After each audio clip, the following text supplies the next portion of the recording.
Assalamualaikum warahmatullahi wabarakatuh. Halo Matfelas, kembali lagi di Mito Podcast episode 7. Kali ini adalah hari yang luar biasa karena episode kali ini itu tidak hanya satu narasumber, melainkan ada dua narasumber hebat. Yaitu, di-spill nggak ya? Nanti aja deh. Oke, penasaran kan? Ayo kita tonton selengkapnya. Oke, di sini saya sudah bersama orang-orang hebat yang tentunya dari jurusan Pendidikan Matematika. Di sini ada Teh Alia dan ada Kang Akmal. Boleh nih Teh, perkenalan dulu deh lebih lengkapnya lagi. Halo semuanya, di sini saya Alia. Saya merupakan mahasiswi Prodi Pendidikan Matematika angkatan 2019. Saya lahir di Bandung, asal di Bandung dan kuliah di UIN Bandung. Asli Bandung berarti ya Teh. Original. Oke, sekarang kita mau kenalan dulu nih sama Kang Akmal. Halo semuanya, Assalamualaikum. Perkenalkan ya, nama saya Akmal Maulana Nurhuda. Saya mahasiswa semester 5 Prodi Pendidikan Matematika. Asal saya itu dari Garut. Kemudian sekarang menempuh sambil mondok pesantren juga gitu. Makasih Kang. Sekarang tanya nih, kira-kira apa sih yang sedang disibukkan sekarang nih oleh Akang Teteh semuanya? Di sini alhamdulillah kalau saya pribadi sudah menyelesaikan skripsi nih Bill. Sekarang kegiatannya itu sedang mencari pekerjaan dan alhamdulillah mungkin di daerah tempat saya udah masuk tuh di satu lembaga. Keren banget. Kalau Akang nih gimana? Kalau kesibukan saya mah ya biasa aja ya, kayak kuliah gitu, ngaji, udah gitu aja. Kuliah, ngaji, sama ya organisasi mungkin itu. Ya, mungkin sebelum kita mulai nih, kita mau main game dulu deh. Gamenya itu jawab cepat. Jawab aja apa yang ada Akang Teteh pikirin gitu. Pertama, kira-kira hal apa sih yang wajib kita lakukan setiap harinya? Mulai dari Akang dulu deh. Sholat tepat waktu. Masya Allah. Mandi. Oke. Ya karena nggak sholat tuh emang kewajiban banget ya, dan mandi juga jangan sampai kelewatan ya guys ya. Yang kedua, pertanyaan yang kedua. Kalau misalnya lagi stuck atau lagi stres, kira-kira apa sih hal pertama yang akan dilakukan? Kalau saya sih nonton drakor dulu. Me time diri ya. Apa itu Teh? Judulnya? Oh, sekarang lagi nonton apa? Lagi nonton drakor yang lama. Apa itu? Yang Nine of the apa sih? Yang serigala. Apa sih? Serigala ya? Oh iya. Yang serigala itu. Oke, wah. Kalau Akang nih? Kalau Akang mah ya gitu aja, muhasabah gitu. Jadi muhasabah alam gitu ya, kayak jalan-jalan, lihat keadaan sekitar tuh masih banyak orang yang lebih stres dari kita gitu. Jadi kita tuh harus pandai bersyukur gitu ya. Oke guys, ternyata ini emang benar-benar sudah terlihat gitu ya perbedaannya antara Akang dan Teteh gitu ya. Oke, selanjutnya nih, kira-kira menurut Akang Teteh arti dari bahagia itu apa sih? Bahagia itu kalau kata saya menjadi diri sendiri. Kalau menurut saya mah simpel aja, bahagia itu menerima ketetapan Allah gitu. Mau baik atau tidaknya ya kita bersyukur, itu kunci bahagia. Oh, Masya Allah. Pokoknya intinya bersyukur dan menjadi diri sendiri. Oke, mungkin udah main gamenya udahan kali ya. Sekarang kita masuk ke topik utamanya, yaitu yang berjudul tentang kalian mau jadi mahasiswa yang bagaimana?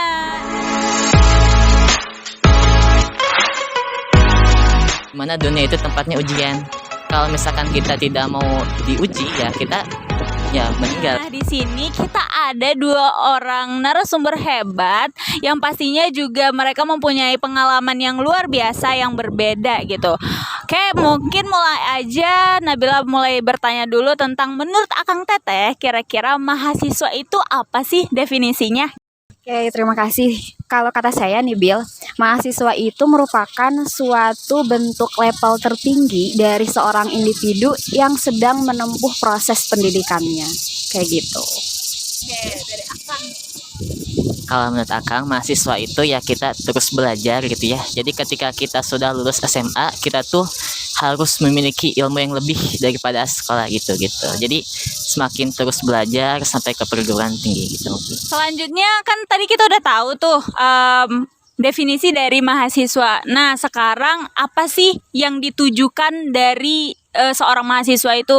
Kayak tujuan untuk menjadi mahasiswa itu apa sih sebenarnya, Kang Teh?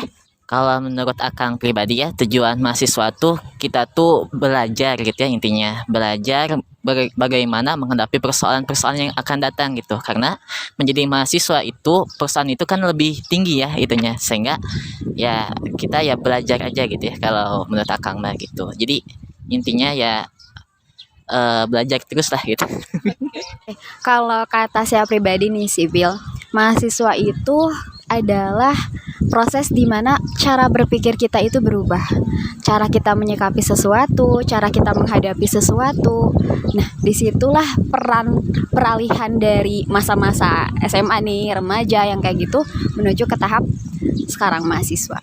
Berarti kalau Teteh tadi menjawab seperti itu, menurut Teteh apakah seseorang yang telah menjadi mahasiswa atau yang melanjutkan pendidikannya menjadi di perguruan tinggi dengan orang yang tidak melanjutkan di jenjang perguruan tinggi, apakah memiliki pola pikir yang berbeda atau bagaimana menurut Teteh? Ini opini saya ya. Jadi, kenapa sih seseorang itu harus melanjutkan pendidikannya ke perguruan tinggi? Bukan perihal ijazah yang akan kita dapat. Itu kayak bonusnya ya. Poin lebihnya seseorang mendapatkan ijazah S1, S2 dan seterusnya. Tapi proses dalam menempuh pendidikan itu tidak akan sama seperti orang yang tidak menempuh pendidikan formal. Ya, tapi bukan juga menutup kemungkinan mereka yang tidak melanjutkan pendidikan formal tidak bisa dewasa. Ya, kayak gitu. Benar sekali teman-teman ya. Jadi untuk semuanya itu sebenarnya sama aja, tidak ada bedanya. Tergantung bagaimana kita cara menghadapi masalah yang ada di depan kita sih sebenarnya begitu. Oke, selanjutnya nih Teh. Nah, dari Akang Teteh, Nabila ada tuh mencari-cari gitu ya. Kayaknya terlihat banget di Instagram Akang Teteh tuh sangat aktif gitu selama di perkuliahan gitu kayak. Tapi ini dengan dua latar yang berbeda gitu. Kayak Akang yang sangat-sangat aktif dengan olimpiadenya dan Teteh yang sangat aktif di kedutaan atau di yang kita bilang bisa non akademik lah ya. Nah, bagaimana sih cara mengetahui potensi diri kita itu di situ gitu? Ya kalau menurut Akang kan jadi gini ya, kenapa Akang suka ikutan olimpiade kayak gitu ya, setiap minggu itu selalu ada ya olimpiade tuh. Karena menurut Akang sendiri kan kalau kita sudah terbiasa dengan soal yang sulit, nah itu mengasah kemampuan kita gitu ya. Bagaimana kalau kita sudah terbiasa, nanti tuh kita tuh akan skillnya akan meningkat gitu ya, misalnya gitu. Jadi awalnya mah ya gitu aja ya, asal-asalan aja gitu. Cari-cari info mungkin gitu ya, ikut-ikut aja gitu. Lama kelamaan tertarik gitu. Jadi kita tuh merasa tertantang intinya ya, kan masih banyak ya kita tuh bersaing dengan universitas lain gitu. Nah di sana kita tahu kemampuan kita sampai mana gitu, intinya supaya kita lebih mengupgrade diri gitu ya, lebih baik lagi gitu. Kalau saya pribadi nih mungkin kebalikannya dari Kang Akmal, dimana kalau dari saya nih Bill, saya lebih suka mengeksplor dunia luar. Jadi kayak aku udah belajar nih di perguruan tinggi, otomatis aku mau mencari sesuatu hal yang baru. Dan ternyata mengikuti ajang ini tipe yang begini, itu kesukaan saya. Dan alhamdulillah meskipun mengikuti ajang apapun, perkuliahan tidak sampai dilupakan. Keren banget ya teman-teman. Boleh teman-teman cek aja di Instagram Akang Teteh di @alia_aar.f. A-nya ada 3 ya. Oke. @akmalmananurhuda 2. Nah, boleh ya, tadi udah di-spill Instagramnya, mungkin boleh dicek atau bisa menjadi motivasi belajar juga untuk teman-teman kayak yang, aku kayaknya bukan tipe yang di akademik nih. Nah, boleh kayak Teh Alia, mengikuti jejak Teh Alia. Tapi kalau misalnya kayak, aku suka bahas soal nih, olimpiade, boleh nih ngikutin jejak Kang Akmal. Jadi sebenarnya tipe-tipe mahasiswa itu emang berbeda-beda gitu ya. Oke, menurut Akang Teteh, penting mana sih passion dan bakat? Karena terkadang orang yang masuk kita kan pendidikan matematika nih. Terkadang orang yang masuk pendidikan matematika itu bukan asli dari hatinya gitu, Kang Teh. Jadi kayak bisa jadi keterpaksaan atau emang disuruh orang tua atau emang ini adalah jalur terakhir gitu. Jadi mau nggak mau dia masuk sini. Tapi sebenarnya dia itu nggak terlalu gimana gitu sama matematika. Nah, menurut Akang Teteh, bagaimana sih kita cara menyikapi itu dan bagaimana juga biar kita itu tetap bisa melaksanakan apa yang kita suka gitu. Oke, sebelumnya tentang passion ya. Itu merupakan satu hal yang harus digarisbawahi tuh, Bil. Itu tuh bukan sesuatu yang kita cari, tapi kita dapat gitu. Ketika misalkan saya masuk ke pendidikan matematika, saya bukan passionnya di situ kok, tapi ternyata sekarang udah lulus ya, dijalanin. Dan akhirnya dalam proses itu saya menemukan jalan saya, mengikuti A, B, C. Jadi gini loh, buat teman-teman yang masih bingung soal karir atau kesukaan gak sesuai sama realita, it's okay. Itu merupakan jalan yang Tuhan kasih, yang Maha Kuasa kasih untuk kita. Dan mungkin di balik proses itu ada sesuatu yang diselipkan.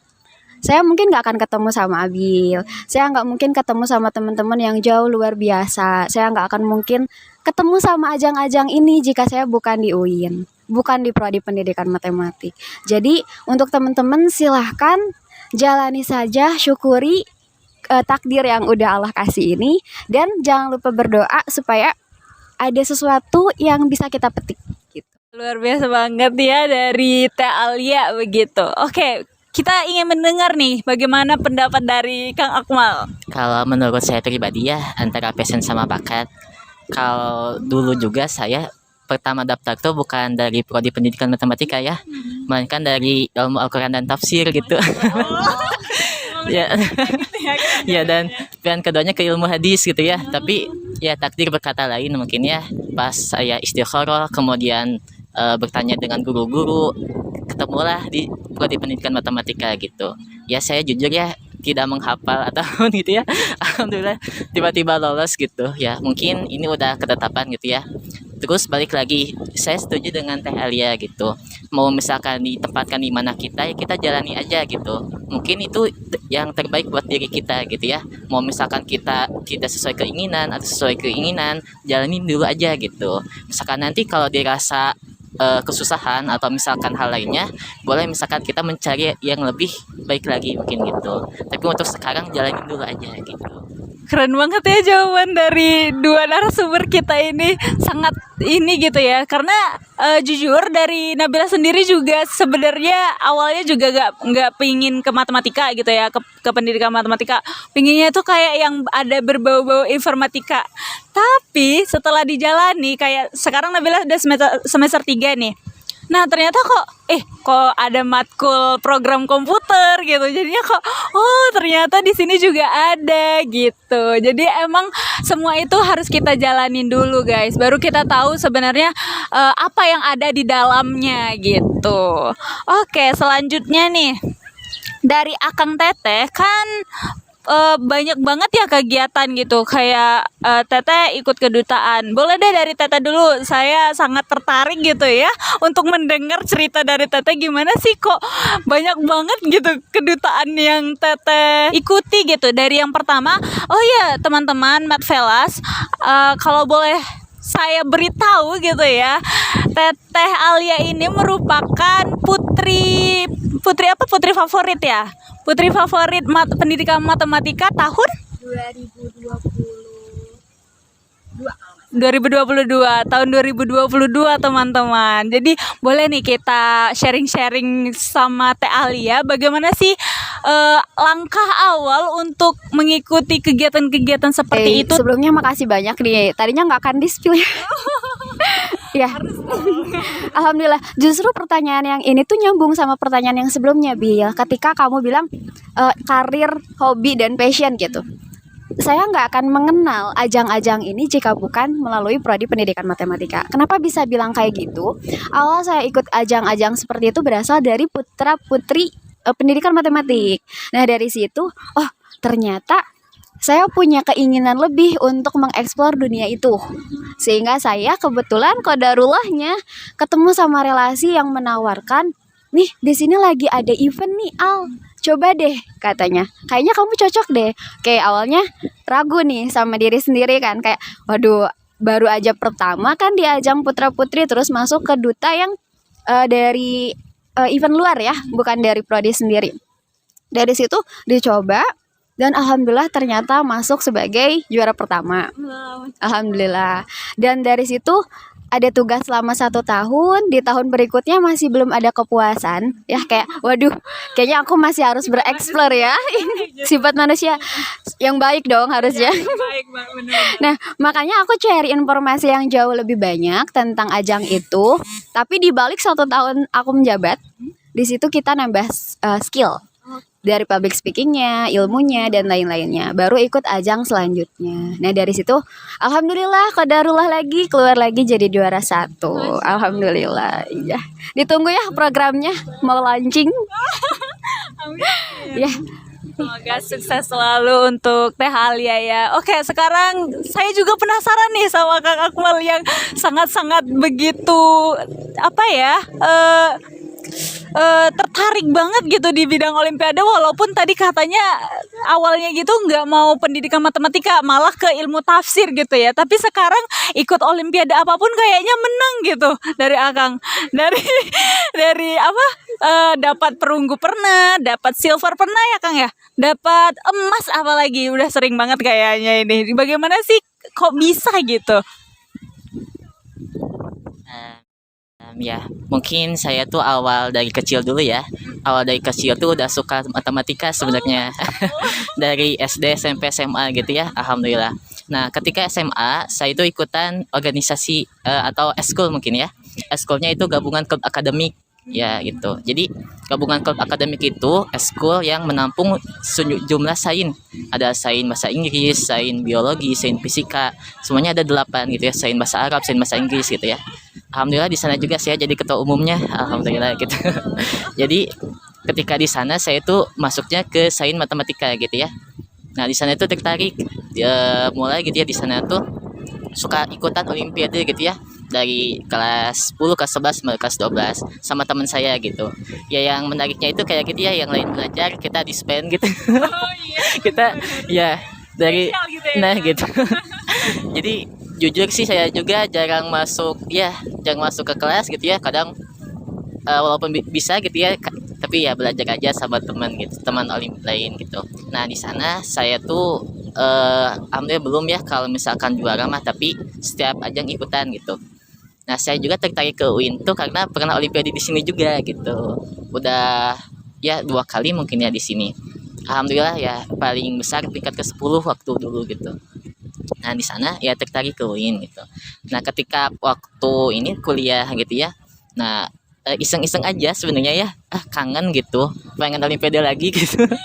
Jadi cari-cari info di IG kayak gitu ya.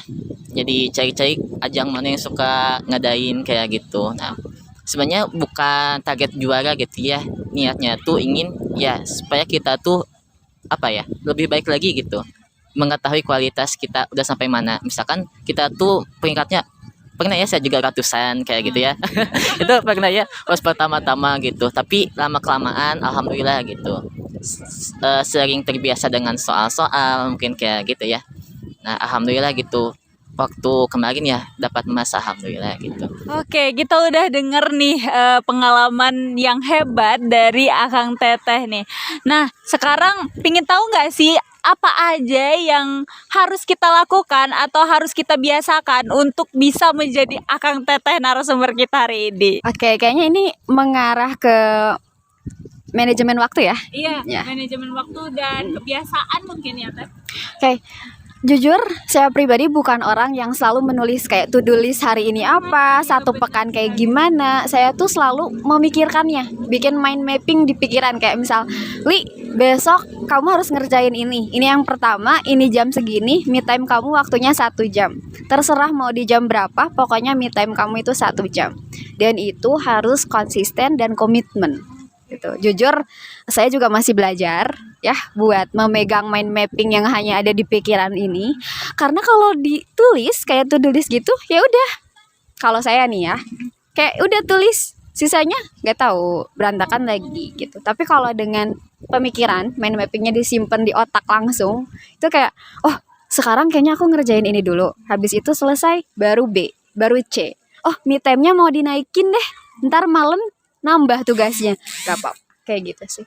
Intinya cuma dua hal, konsisten dan komitmen sama apa yang kamu pikirkan atau kamu tuliskan.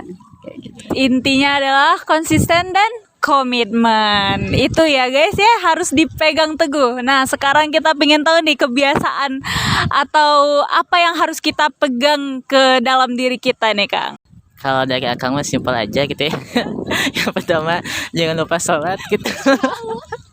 Jangan lupa sholat gitu. Terus ngaji ya. Jadi misalkan ya usahakan dalam sehari, misalkan ya ngaji gak apa-apa, misalkan satu halaman atau apa, mengaji ilmu juga bisa gitu. Kemudian yang paling penting ya, kita tuh harus berprasangka baik kepada guru gitu ya, siapapun guru kita gitu ya. Bahkan Sayyidina ya Ali bin Abi Thalib aja sebenarnya berkatakan, walaupun mengerjakan saya satu huruf aja itu guru saya gitu. Maka ketika misalkan dalam kita belajar, kita tuh harus tetap baik gitu. Mungkin itu tipsnya kalau dari saya mah. Misalkan ketemu dengan dosen ya yang misalkan tegas kayak gitu ya, misalkan kita berprasangka baik kayak gitu ya. Jadi intinya jangan pernah berprasangka buruk gitu, terhadap guru gitu. Itu tipsnya kalau dari saya gitu ya. Jadi mau misalkan nilai kita besar atau kecil gitu ya, mungkin ya kita alhamdulillah gitu. Jadi tenang. Pengen tahu deh Kang, dari pemikiran Akang tuh yang berprasangka baik itu seperti apa gitu. Karena kan kadang ya manusia gitu ya, kayak misalnya, ih aku udah belajar nih bener-bener, tapi kok bisa nilainya segini. Terus, ih kok dosennya begini, ih kok gurunya begini sih. Ha, bagaimana sih cara kita mengatur pikiran kita sendiri gitu Kang? Ya untuk cara berprasangka baik mungkin ya. Yang pertama, kita tuh jangan pernah merasa tinggi. Kuncinya itu ya. Kita tuh kalau misalkan dapat nilai kecil, kita tuh merasa paling besar. Dalam artian kita tuh merasa tinggi level kita tuh gitu ya. Ya jadi intinya dalam setiap hal apapun kita tuh jangan pernah merasa berada di atas gitu. Kalau misalkan kita berada, walaupun kita misalkan rajin belajar kayak tugas ngumpulin, kemudian suka ini ya misalkan mengerjakan tugas atau yang lainnya baik kepada guru gitu ya. Nah dia kita kecil ya pasti ada yang salah dalam diri kita gitu. Pernah sewaktu ini pengalaman aja ya waktu SMA gitu. Ada pelajaran sejarah kebudayaan Islam. Nah, ketika itu saya kenal banget sama gurunya gitu. Nah, jadi nilai besar semua, UTS, UAS kayak gitu ya. Kemudian tugas-tugas, pokoknya mah kalau dikata-katakan 90 lebih lah gitu. Tapi pas nilai rapot 70. Ya, aneh ya, heran gitu. Kesalahan saya dari mana gitu. Kan habis itu saya sadar tuh waktu UAS nih. Waktu UAS kan ada teman saya kan kalau mau UAS alhamdulillah ke masjid dulu, sholat dulu gitu ya. Pas gitu ada teman saya, ini cina dapat hidayah cina gitu. Ada kunci jawaban gitu. Jadi bagi-bagi jawaban. Saya mah tidak lihat jawabannya tapi saya hafalin gitu. Oh ininya teh. Tapi karena hafalan saya sama dengan yang di buku, ya kemungkinan sama ya gitu. Jadi ketika itu semua kelas sama gitu. Jadi kayaknya semua ya yang hasilnya sama nilainya ya kurang gitu 70 gitu. Saya baru sadar dari sana, oh mungkin kesalahan saya walaupun hanya sekali gitu ya. Tidak sengaja itu juga karena saya tergoda mungkin. Jadi padahal mah kan kalau jujur mah ya insya Allah gitu. Jadi misalkan salah kita dari mananya kemudian terus kita terima gitu. Mungkin saja saya tuh belum mencapai B atau A gitu. Terus ya itu intinya jangan pernah merasa paling tinggi lah gitu. Jadi tetap kita tuh rendah hati gitu ya. Oke, keren banget ya dari penjelasan dari Akang Teteh kita yang ada di sini. Oke, mungkin yang terakhir deh, pesan dan kesan dari Akang Teteh mungkin untuk penonton ya. hal-hal saja gitu, atau motivasi mungkin kalau ada, dan pesan-pesan yang bisa membangun dari penonton-penonton kita yang mungkin ada yang menginginkan semangat atau motivasi dari Akang Teteh semua gitu. Oke, makasih banyak. Boleh lihat situ? Boleh. Oke, gini teman-teman. Kalau misalkan kalian sekarang lagi ada di fase sedang terpuruk, sedih, coba kalian minta maaf sama orang tua kalian. Siapa tahu kalian ada salah secara tidak sengaja atau tidak. Minta maaf secara tulus dan minta restu untuk kedepannya supaya dipermudah. Tuh, karena itu bener loh Bill.